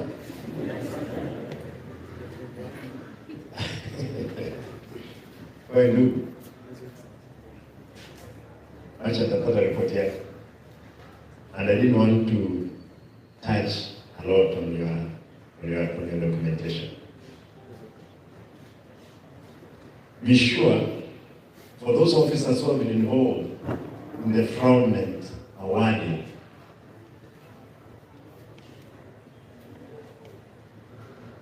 the good thing I'm with my colleagues here, tutawaonyesha vile kazi inafanyika. Lakini kama wewe uko na ujasiri mzuri, umeona hili inafanyika, na nimesema kama uko group K na hujaenda L na unajua ile makosa ilikuwa inafanyika, wewe kuja niambie. Nitahakikisha kwamba service board imeongeza wewe job yako na nipewe wewe ng'ombe 2 as long as we can secure. I'm ready. Nyinyi mlikuwa pa juzi. Ni juzi ama jana? Hiyo wakati nilipewa jamaa shilingi 10,000. What was the question I posted to them?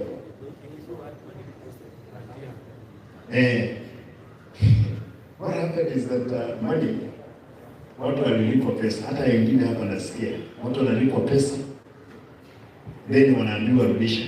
Wanapewa, like these ones were paid 60,000, according to job groups, 60,000, then wanaambiwa rudisha 45. Hapa.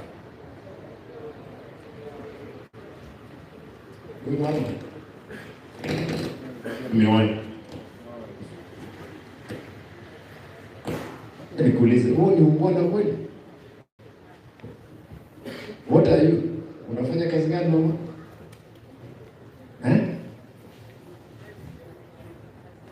Supplies.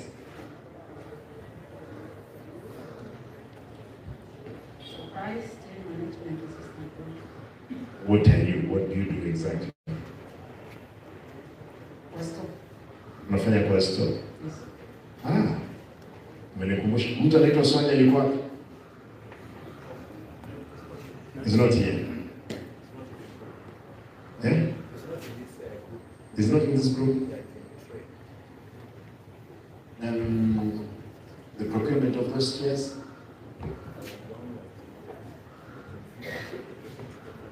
Which department? Who is the procurement officer trade? Madam, kuja, wewe kiti, kuja. Ni mzuri umenikumbusha wakati nimeuliza swali. Unaitwa nani? Nipe faili yako tafadhali. Give me your file.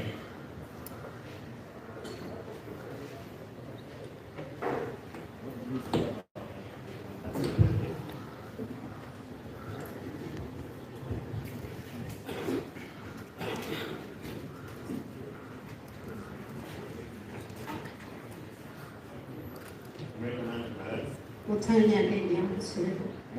Utanya Lydia Muswego.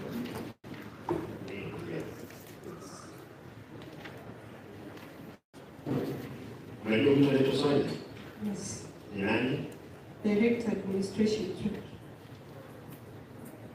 Did you at any given time procure executive chairs? They were ordinary chairs, they were not executive. How many? 30. 30. Where are they? They were, when we received them, we dispersed them to the Department of Trade. Trade? Yeah. All of them? Yeah. Who is in charge of trade? Administration of Procurement.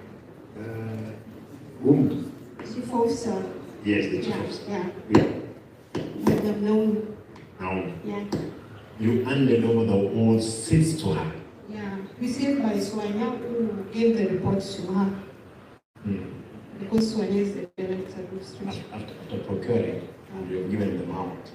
How do you confirm that they went to the right people? Sonia has not picked them to his house.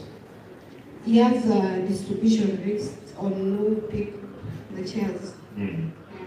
What are you yourself? I'm a supply chain assistant too. Procurement, a supply chain assistant too. Job group? J. Who is your boss? Mr. Maget. Maget. Unajua Mungu? She was going to train. Are you aware of those chairs? Unless I see the project file, that's what I Do you know that those chairs were being distributed, I think last week, and given to people who have new chairs simply to conceal theft of certain amount of money in the department? And the Sonia was doing it, he himself. Then he went ahead. There was chairs which were being ferried out of the treasury. The officers at the gate stopped those chairs to be out. I want you to do a follow-up by Friday. I want to know the status of those things. Who received what and what they have in their office. So where do we procure? Yes. Walileta. Yeah. Walileta request. Yeah. Huyo mtu amelipwa? No. Yeah. I know they wanted to lock the system. Sasa madam, acha niangalie papers zako kwanza kabla hujaenda.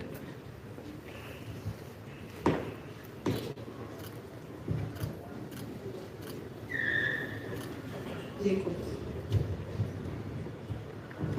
When were you in India? In 17. 17.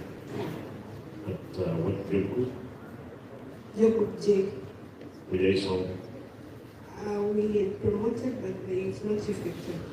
to Jacob K. K. Yeah. When was that? Busy.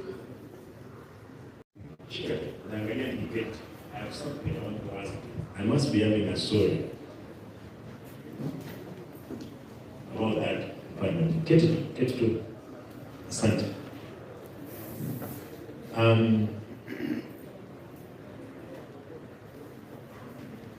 What else? I wanted to say something. Kuna mtu natafuta hapa. Mbona uko na imechanga ndugu yangu?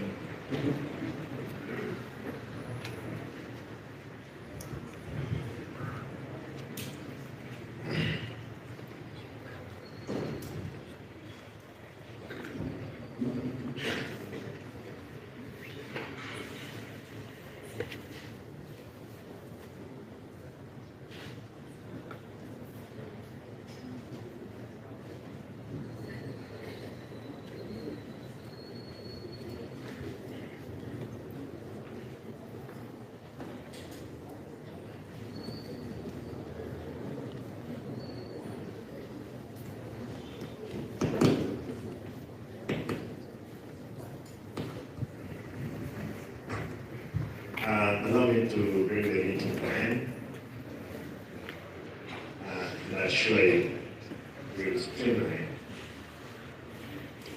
the systems and allow us to deal with those radicals in the manner that we believe is the best. Ikiwa kwamba tutatumia sheria, tutatumia. Mahali inatumika kwamba lazima tutumie ujuzi na akili zetu, tutatumia. Mahali itahitaji kutumika nguvu, tutaitumia. I'm a strong believer, and for those ones of you who did procurement and economics, the common principle, I think I must have read it in economics, is that for a human being to give positive results, pain must be inflicted in them. See, kuna principle kama hii. Yeah, for those ones who have good memory in economics. We will inflict pain for us to get positive results. But more important, I know most of you are being called, peana fulani attender, give so and so attender. It's not going to happen. People must pass through the laid down procedures of procurement. People must get jobs out of their sweat. Sio kwamba Simba anawajua eti gavana amesema ama so and so amesema. Hakuna biashara kama hiyo.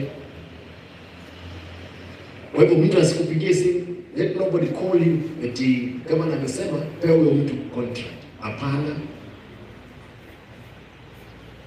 Madam, ni ukweli, naona ukifanya macho namna hii. Ni ukweli. Yeah. Najua watu are being coerced here. Give so and so attender, give so and so. We're not going to do those things. We will follow the laid down procedures of procurement. Period. Kila mtu atafute paperwork, wakuje, they compete competitively, wapeane.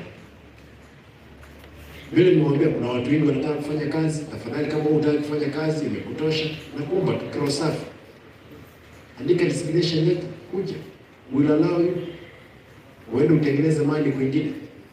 That's my humble request. With those many remarks. Director, kuna kitu? Yeah, some things more. Thank you very much, Your Excellency, for the chance. I want to congratulate you, Your Excellency, for what you've done to us as a county. The direction you are taking is the right direction, Your Excellency. Number two, I can assure you, since I've been in the department for the procurement for the last 36 years and a few months to go, I hereby concur with you and will support you fully. Your Excellency, we have procurement officers who are qualified, hardworking, honest, except now you have changed the environment. We thank you for that. We can assure you that through the MCAs and all the projects we're going to carry in your 5 years, you will see results. Number two, Your Excellency, it's a special request. Through Elder, the Deputy Governor, and the rest of all the staff here, Your Excellency, I want to request you. Last night I didn't sleep. I want to be honest, I really thought about this meeting, but something came into my mind, Your Excellency, that through Elder Deputy Governor, you call to this stadium religious leaders, Abalisia, Abarandia, Chief Bishop, Tochibra, and Toge County. We sit here to say, we have done something wrong, to agree, we can't agree. I think that is the way to go, and thank you for what you have done. When I was coming, I can concur, Your Excellency, you are banning the county. I really believe in you, Caron. I say, Caron, Your Excellency, will be there for you. Thank you, Sana. Thank you. Who has something for something money? Thank you, Director. That's good. That's the direction we want to take. We're not on Richard's mission here. We want to fix our account. There is no angel fall from heaven to come and sort our mess. Yes, the mess is there. We must look for. We are not going to look back as something might be gaining on us. The only thing is that we must remind ourselves of the past, but we can't look back. We'll forge forward to make it happen. Yes, do. Thank you, Excellence. We'd like to say we're grateful for the concern you have for us. I think for the ICT department, we've been struggling through. I have a burden of over 60 plus staff who might believe that sometimes when they come to us, we don't have enough answers to their requests. But I want to believe that you're coming in and the passion you have for us, supporting us in terms of our work and even our human capacity, human resource capacity. I believe that we're going to surpass your expectations. And we have different units now for every. We have different functional units in ICT who are people are dedicated to particular competencies. And we'll share with you when we have a one-on-one with you as a department so that you can see how best you can help us. Above all, I want to pray that you as builders, you enable us to go for trainings which are existing, and above all, you help us also to improve some of our staff who have stagnated their job groups. Thank you so much, Excellency. Thank you. Now that you are talking about stagnation, allow me. We're going to flash out the ghost workers. There are some guys who are employed, who are in the US, and are very busy kwa mitandao, busy abusing us. A number of them, some who are employees of the county, some who are employed only to come and gossip around here. We are going to decentralize, and this is what we have agreed, these services. Afadhali ukitumwa kitu Nyamarambe, ukitumwa cha Nyamaji ama Marani, go there, help us. Hapa kutakuwa ni uchungu sana, especially kama niko hapa kufanya kazi hapa. Hata ukiingia ina combo, mahali kuna CCTV unaandikia kwa mlango, it's manned by what? CCTVs. I want to say, we will be firm in making sure our society shines. Yesterday, Dr. Tuch, we had a conversation with some people from Twitter. Our outgoing president had already signed an agreement with the British. The guys from Manchester University. How much was that? 3 billion pounds. 3 million pounds for projects here. Eh?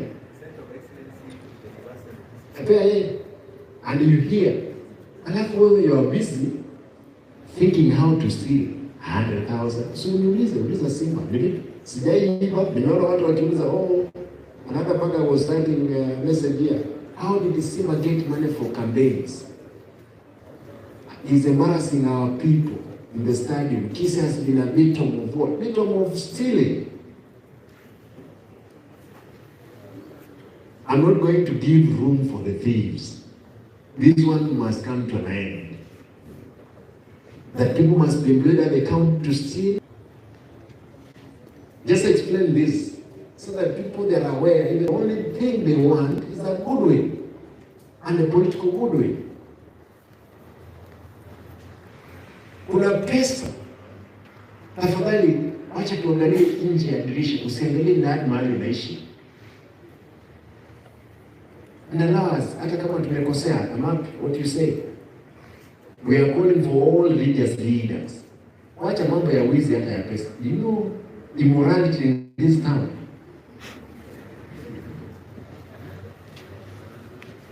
Where people that can sleep with the wives of other people, where people can sleep with the young babies, immorality of highest order. If it was the time of Sodom and Gomorrah, Kisi could have gone down. Kisi could be dead where Dead Sea is, for those ones who have traveled to Israel. You know Sodom and Gomorrah, wakati is sink, wakati baada ya kuchomeka, the Dead Sea came on it. is there to date. Lot's wife, mahali aligeuka hivi, in the Golan Mountains, you can see. We must bring the pastors, bishops, fathers, those ones of PhD, what do you call them? Reverends, to pray for our count. And I think that's another thing. I'll sponsor that event without using any coin of the count. Tatafuta shilingi kidogo, hata saa hizi mkimaliza mkiondoka, najua sukari imeenda chini, mtapewa soda hapa na mkate, tafadhali ukikula urudi kwa ofisi. Si ndio? Wadanga adira kwa vita anestima. How will transform? Yes.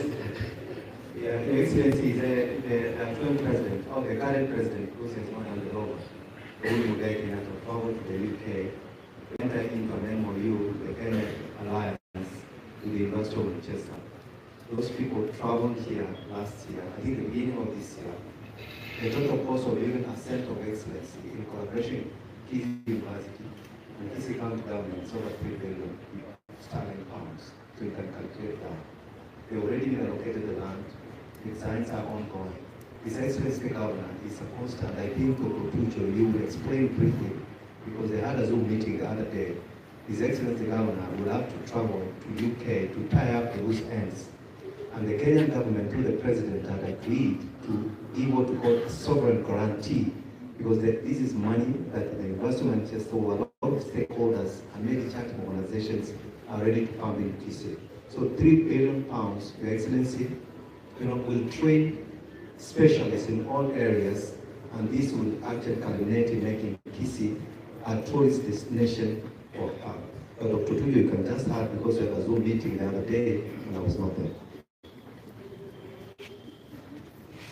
Thank you, CS. The project...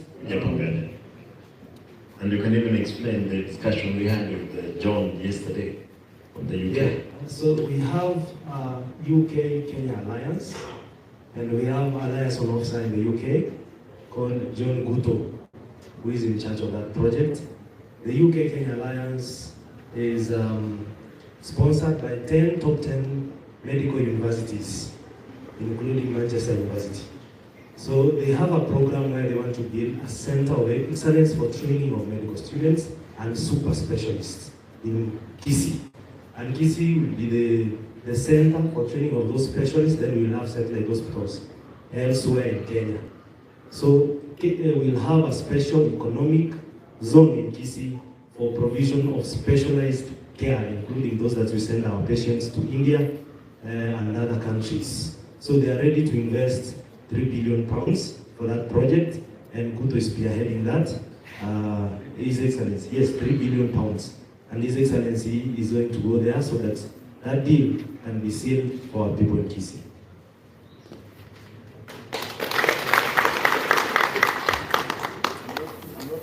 Not good in months. $3 billion pounds is how much? Mesangati? 3 billion pounds. A pound is 140 now, or 50. 148. 145 to 148. That's how much? 3 billion. Is actually, it could be the country's what? Budget. If we go those money, we will change. We have no economic activity. That could be our economic activity to aside for medicine and other frauds. Tafadhali, wacha tuache hiyo hizi ndogo ndogo. It's a big shame. Yesterday, I was being told the problem was our team which was put in place. Incompetence. People want, first of all, how much am I going to get out of that one? Kickbacks. Nimesema hata nyinyi Yule ambao utapewa pesa kidogo ile ya kickback ya 10% na unakimbizana nayo. Ikikuja tutaipeleka, tutauliza MC hapa, tafadhali niambie choo ni gani, market gani nimepewa 10% kickback, nataka nilete huko. Na tukipata umeiba sana like many other countries, kabla serikali haijafikia wewe, sisi wananchi tunakamata wewe. Na unajua tukikamata wewe, hatukamata wewe tutapeleza wewe.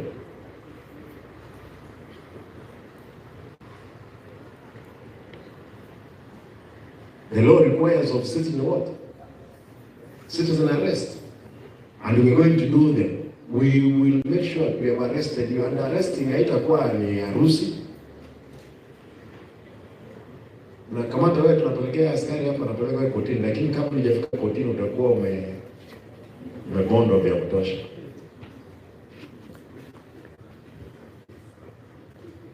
With those many remarks, MCAs,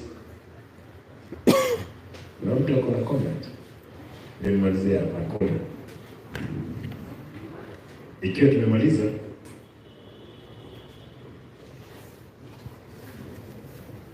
yes. Na utuombee madam. You go to church. Najaribu kuomba on behalf of ladies. Dona Manuka. Thank you, Your Excellency, kwa hii nafasi. Na kushukuru niseme ati venye umeanza kazi na I don't know advice, I don't know what I will call it, to our wakubwa. Kuna watoto, mtuchukulie kama watoto wenu. Hiyo tu ndio nitaongea. A testimony to Chief Ongoli. Yeye ndiye alifanya nikaingia procurement, lakini anijui jina. Nilikuwa naosha with a degree in procurement. Akanipata kwa ofisi yake na nilipikia our minister team. True. Nilimpikia chai.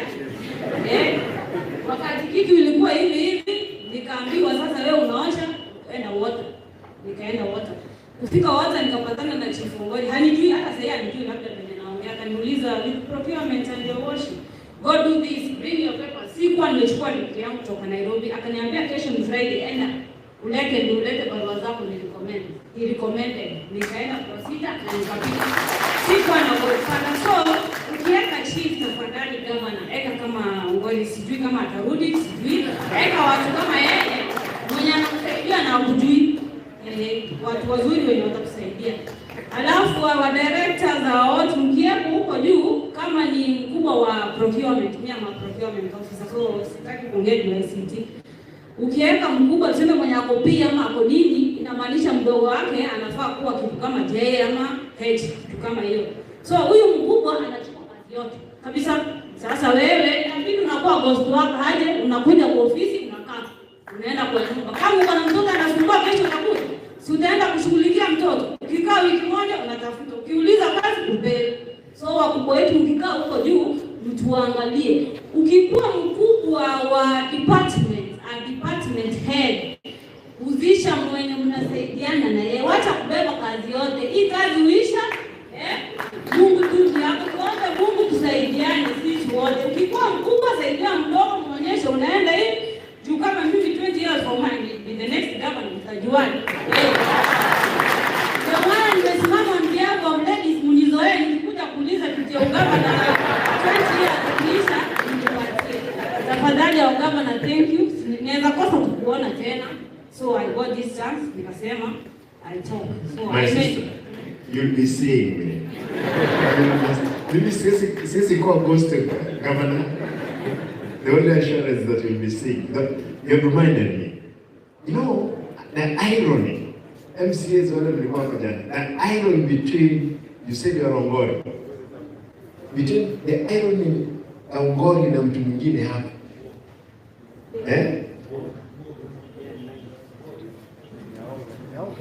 Anaitwa nani huyo mtu tuliokuwa naongea majana?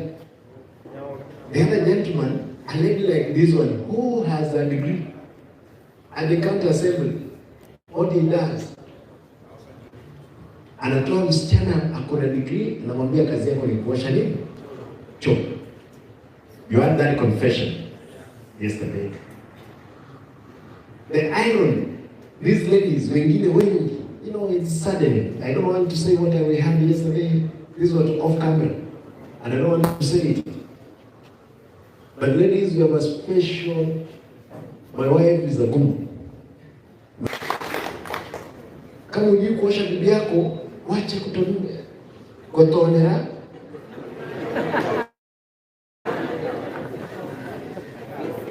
Wacha kutonera. Mukalan. All these women, all of them are the same. It's only that how can you say have a Google, have ya? Menu ya kaki. Rose muka woman. That's all. Period. Ladies, please don't be put into same cocoon of thieves. You have children. You have a future. Men there. Don't dare. The ladies are here. Those ones who work hard, we will protect you throughout. Wewe fanya kazi yako mzuri, mimi nitasimama na wewe. Na ofisi yangu itakuwa wazi. And I'm making a deliberate mistakes. Ambayo itaitwa mistakes to be meeting you guys periodically. Tunaongea mnaniambia. Na nitakuwa na marafiki kutoka katikati yenu ambao wataniambia mheshimiwa vitu inaenda namna hii. Already have got it. Kwa hivyo, unaitwa nani? Mwenyeji. Baba, pray for us, but that was good. Thank you. Sasa, was there another thing you wanted to talk? Emupe, alafu natuongea. I'm sorry that we all have to stand up, but Your Excellency, I noted. Dakika moja tu tafadhali. Let us respect these ladies. It's a good thing for them to speak to us. No, mine is more technical. I noticed in the manifesto, you talk about enabling, ICT being an enabler. We've tried several automations and digitations of operations in the government. However, sometimes we get challenges, for instance, in budget, because it's very difficult to promise data as a benefit of these technologies, and it can't be quantified. Yet we have the MCAs here, when we go and tell them we want this system to do this particular thing, because they really can't quantify the impact or the data that we have, some of these things get slashed from the ICT budget. My recommendation moving forward, because I see it is one of your manifesto, and also in your 10-point plan, you talked about innovation. Kindly, without fear or favor, I would recommend ICT to be a ministry. Thank you. Thank you. Qualification. Unajua hata mimi ukiniambia I'm not an expert of ICT. Ukiniambia kwamba you know this network, unauliza network 10 million. How do I quantify? That's what she was talking about. It's about technical. We need to understand. Now you guys will have special sitting with the MCAs. Hata mimi nikiwa ndani yao, munifundishe, nielewe, then we press that system. If we had a proper ICT infrastructure, we'll control so many leakages of revenue around. And the same we're going to do it at the world level. In 5 years, tutakuwa mzuri. You want to pray for us? Who was praying for us?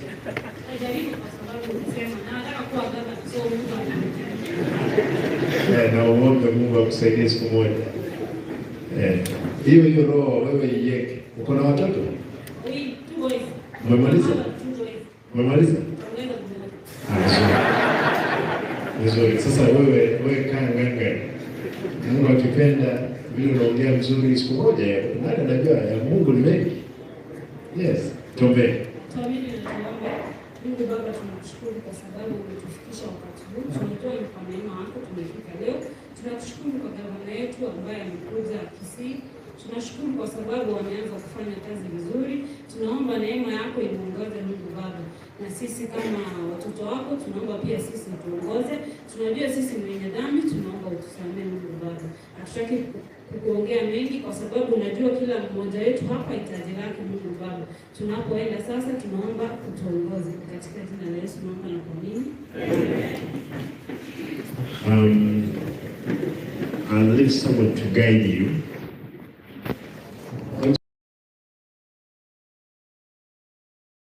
Because I'm told they are here in Central, niitie wao ama wache niwapigie ndio wakuja haraka. We want to sort these things once and for all. Ni wangapi hawana? Msiondoke wale mnataka kuondoka. Relax. Shida si wewe, si ni mtu alipewa kazi.